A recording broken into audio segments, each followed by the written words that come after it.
기도드립니다. 하나님 감사합니다.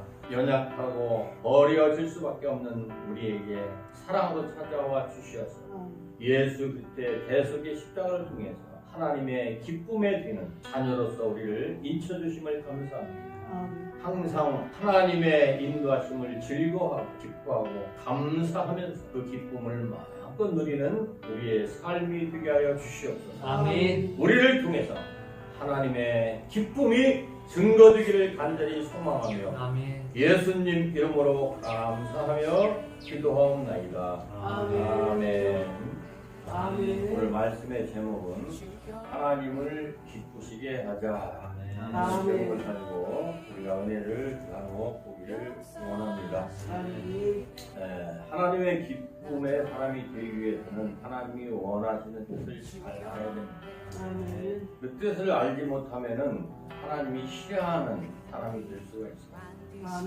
그래서 오늘도 이 말씀을 통해서 여러분들이 하나님의 기쁨이 되는, 하나님의 기쁨이 충만한 그런 사람이 될 수 있기를 주님의 이름으로 부탁을 드립니다.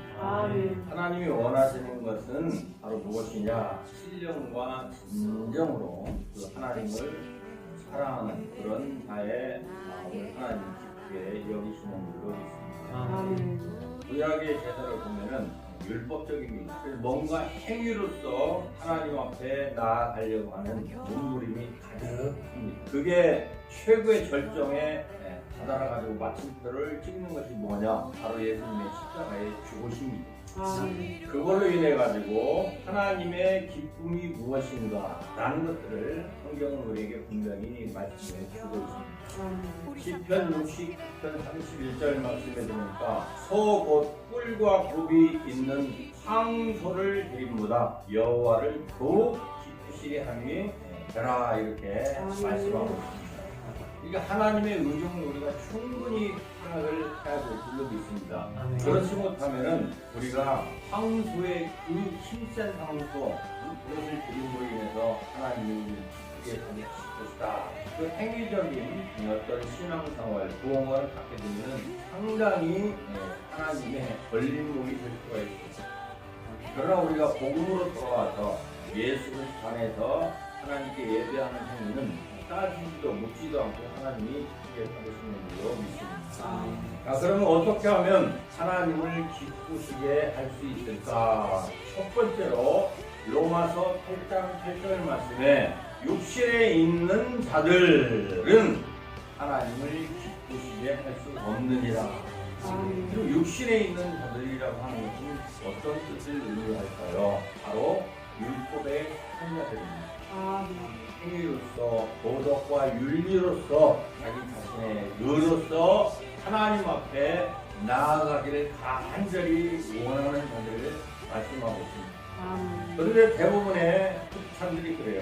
나는 예수님의 이름으로 나갑니다 라고 말을 합니다. 그러나 하나님은 우리의 머리털 하나까지도 다 세심마 되시고 감찰하시는 분이기 때문에 그 중심을 다 알고 계시는 것입니다. 그렇기 때문에 우리는 그 육신의 모습을 가지고는 절대적으로 하나님을 기뻐할 수가 없습니다.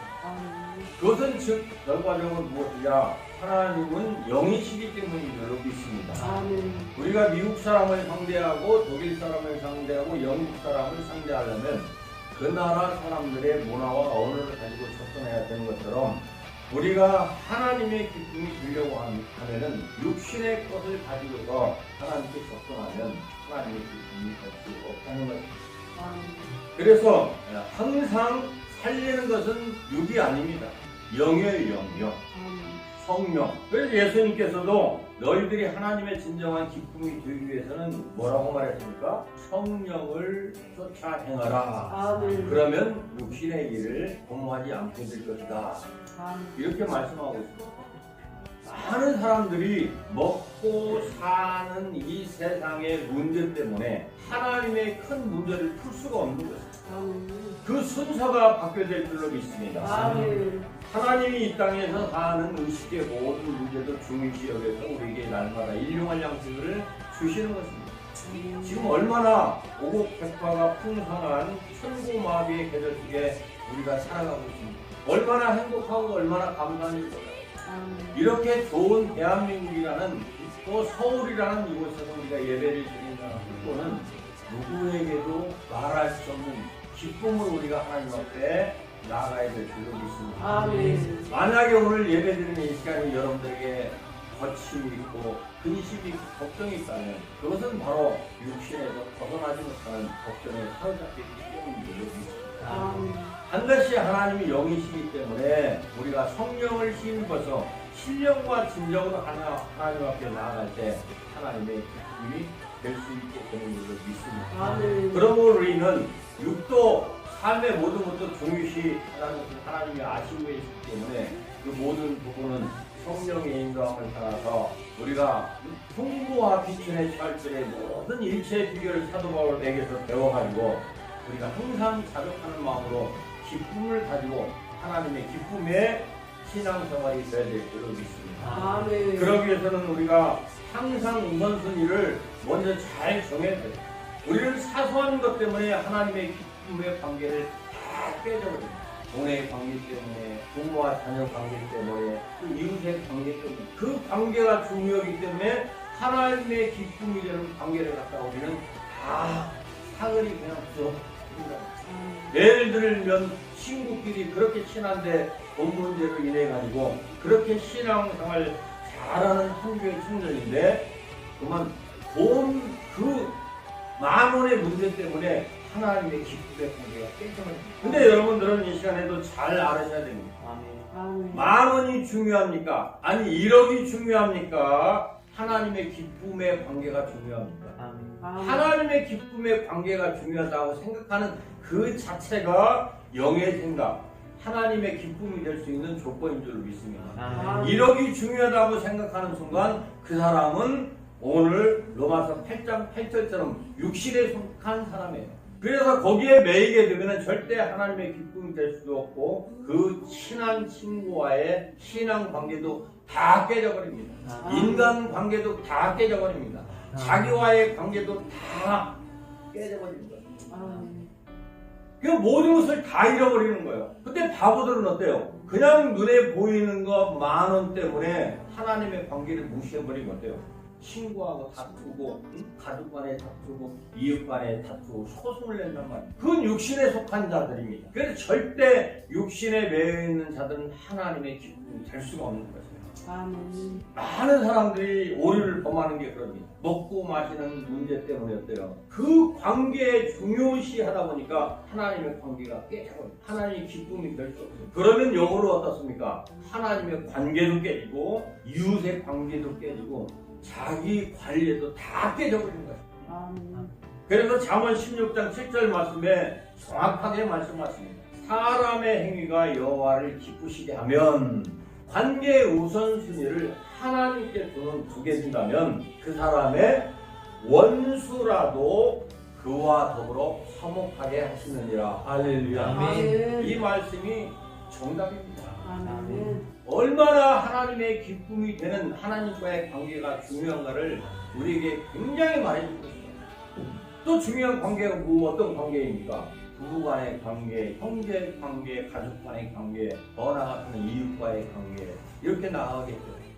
근데 그 관계 때문에 하나님의 관계가 절대로 깨져서는 안 된다는 겁니다. 아무리 사소한 관계를 할지라도 그 관계 때문에 엄청난 하나님의 관계와 이 기쁨에 하나님의 역사적인 이런 구원의 일들이 방해를 받아서는 안 된다는 것입니다. 방해를 받는다는 것은 사소한 일에 매여가지고 그것을 다투게 된다면 그것은 뭐요? 곧 하나님의 기쁨이 되지 않는다는 것을 정의한다는 거예요. 내가 하나님의 말씀을 불신하고 있다는 증거로 나오게 된다는 것입니다. 그래서 하나님이 그 모든 황소를 드려도 그것을 받지 않는 이유가 무엇입니까?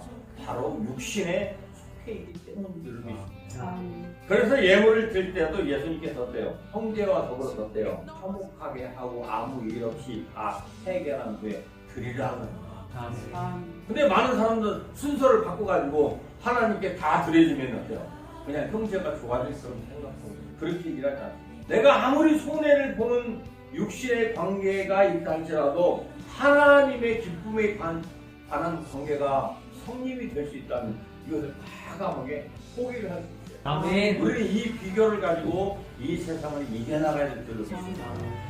우리의 싸움은 혈과 육의 싸움이 아닙니다. 네가 죽이려 한다 다 내놔 이런 혈과 육의 싸움이 아닙니다. 보이지 않는 악한 영들의 대함이라. 할렐루야. 아멘.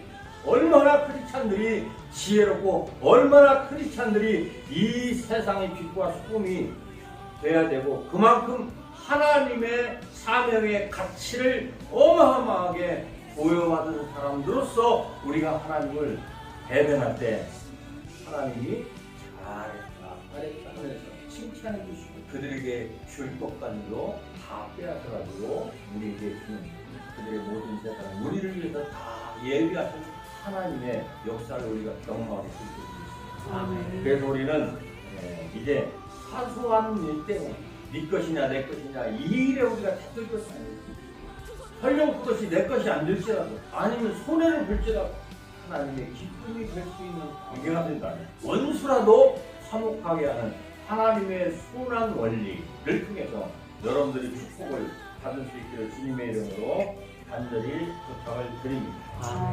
그래서 고린도서 5장 9절 말씀에도 보면 그렇습니다. 주를 기쁘시게 할 것이 무엇인가 시험하여 보라 그럽니다. 여러분들은 모든 실생활 속에서 계속 어떻게 하면 하나님을 기쁘시게 할까 시험해 보세요.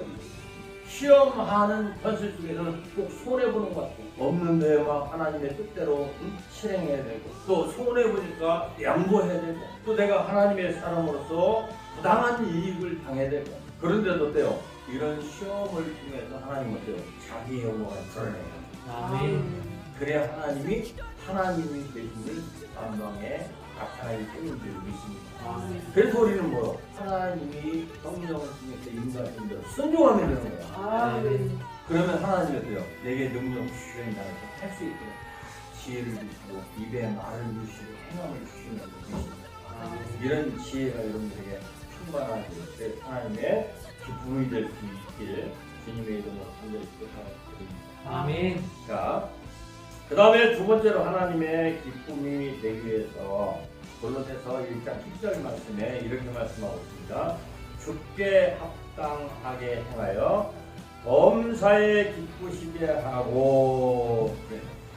어떻게 하나님을 기쁘시게 해야 돼요? 범사에 감사. 에브리데이. 그리고 어떤 상황과 어떤 일에 어떤 시간 속에서도 어떻습니까? 하나님을 기쁘시게 하는 삶.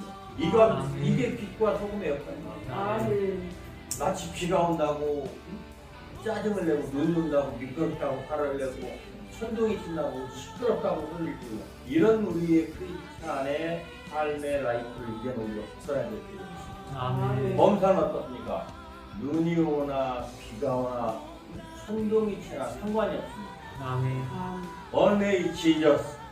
우리의 가는 길이 진흙탕길이 아니 가시밭길 아니 돌짝밭길 그건 아무런 상관이 없습니다. 우리는 가면 되는 거예요. 할렐루야. 이게 크리스찬들의 사명이에요. 그런데 우리는 가면서 늘 원망불평합니다. 왜 진흙탕길이냐 왜 자갈길이냐 가시밭길 이건 아무 문제가 없어요. 여러분들 환경 탓하지 마세요. 다른 사람의 연약함도 아무 상관이 없어요. 세상이 요동치고 흔들도 아무 상관이 없어요. One way Jesus. 그냥 우리는 갈 길로 가면 되는 거예요. 그게 설령 낭떠러지라 할지라도 아니면 그게 십자가를 져야 될 상황이라 할지라도 아니 죽음 앞에서라도 우리는 그 길로 가면 되는 거예요.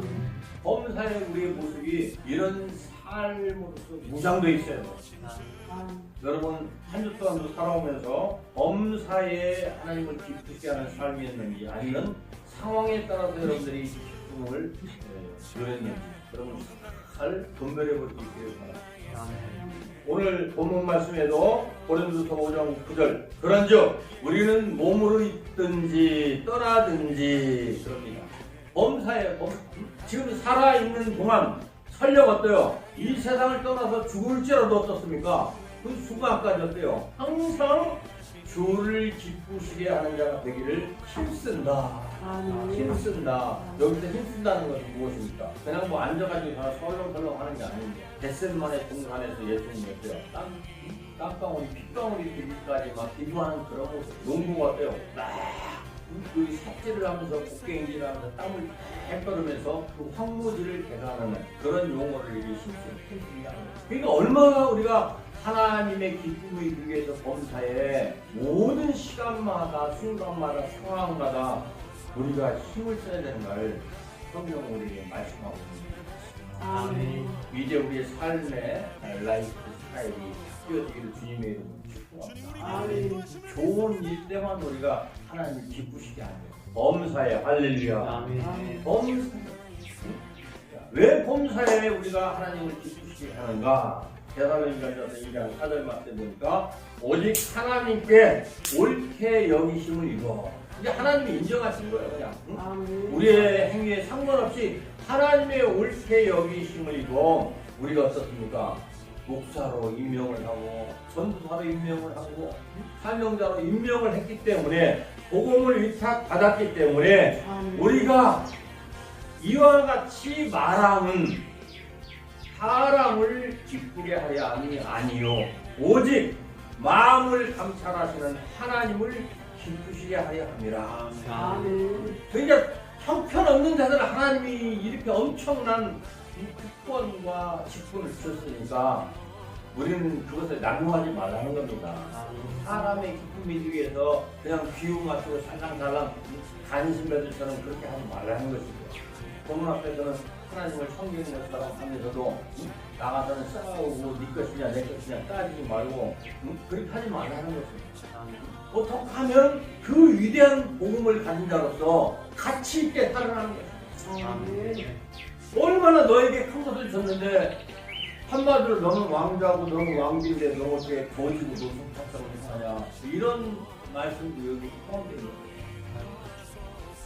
지금 너에게는 없는 것이 없고 너에게 미래는 완전히 보장되어 있고 그런데도 불구하고 어때요? 네가 기쁨으로 살지 않는다면 너는 육신에 있고 너는 하나님의 비밀을 알지 못하는 자라는 거예요. 그러나 하나님의 비밀을 맡은 자로서 우리 하나님의 그 의도를 한다면 우리는 어때요? 그 받은 것에 감사해 그 은혜에 감사해 어떻게 하면 하나님께 기쁨이지?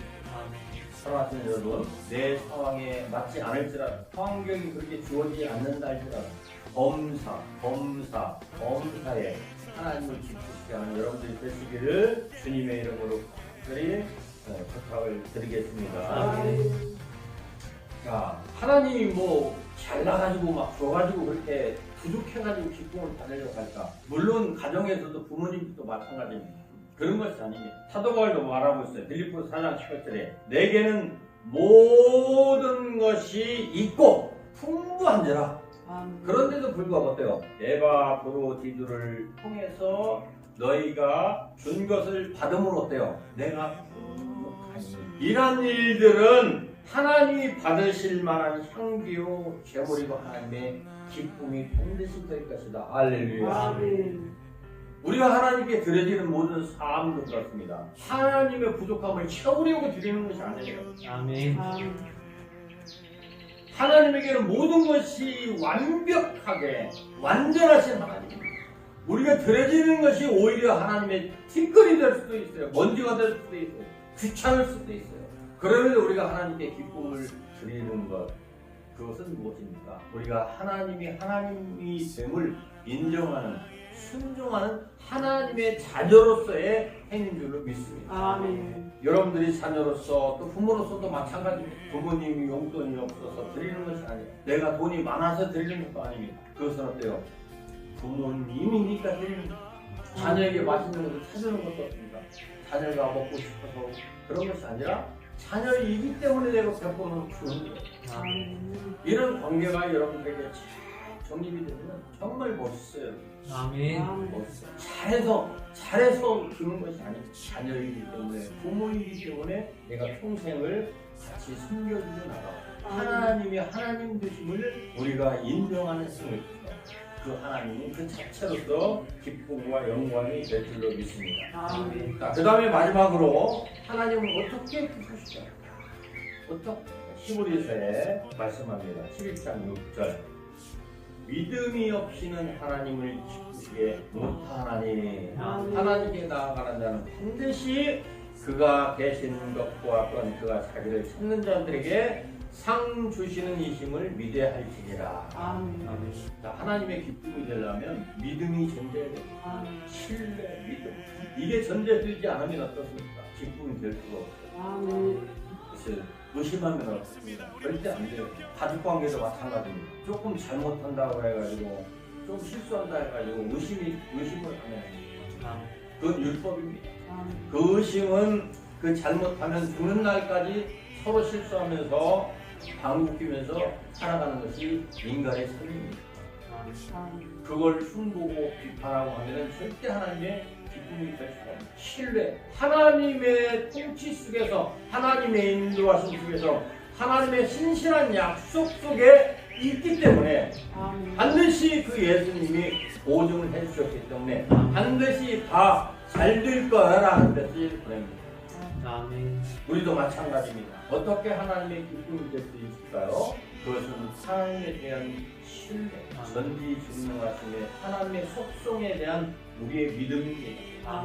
언약에 신실하시고 필요하는 그림자도 설령 내가 돌아갈지라도 언젠가라도 돌아오면 다시 그 자녀로서 회복을 시켜주는 하나님의 보호하심과 회복하심과 용서하심과 사랑의 근거에서 우리는 하나님과의 관계 속에서 기쁨을 누려야 될 수 있습니다. 이게 우리에게 주신 소망이에요. 사람의 관계는 우리가 잘못하면 소망을 찾기가 상당히 힘듭니다. 더디고요. 회복하기가 매우 어렵습니다. 그래서 사람들은 극단적으로 가게 되는 것입니다. 그러나 하나님의 신뢰의 관계, 이 믿음의 관계는 천사들도 세상의 권세자들, 정사자들도 하나님의 사랑에서 우리를 끊을 수 없느니라. 할렐루야. 이 아브라함의 세우신 이 언약이 지금도 우리에게 유효하기 때문에 그 보증으로 예수님이 보증을 써주셨어요. 지금도 성령이 몰려 임시해서 그래서 하나님의 기쁨이 될 수 있기를 원하고 계시는 줄로 믿습니다.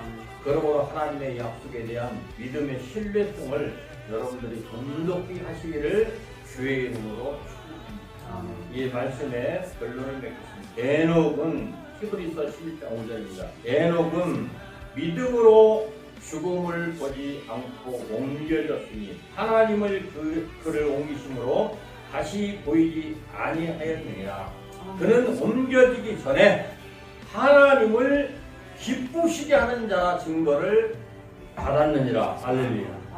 자, 사랑하시는 여러분, 이제 우리도 그래요. 한 가지 이 땅에 우리가 증거를 남길 수 있다라고 말한다면 범사에 하나님을 기쁘시게 하는 자였어요. 이런 증거 기가 남겨지기를 축복합니다. 또 우리 모두에게도 이런 증거적인 기념비가 세워지기를 주님의 이름으로 축복합니다. 우리가 이 땅에서 많은 유산을 남기고 많은 업적을 남기는 것도 세상 사람들은 아주 소중히 여깁니다. 그러나 우리가 하나님의 관계 속에서, 하나님의 기쁨의 관계 속에서 정말로 우리가 에녹과 같은 믿음으로 그 기념비를 세운다면 우리가 하나님을 만나는 그날에 얼마나 그 상이 우리에게 소하겠느냐 한번 생각해. 이 세상의 영광하고는 촉히 비교할 수 없는 그런 하나님의 풍한 여러분의 영접이 기다리고 있다는 소망을 가지시고 범사의 영으로서 믿음으로 하나님을 기쁘시게 하는 우리 모두가 되시기를 주의 이름으로 축복합니다. 아멘.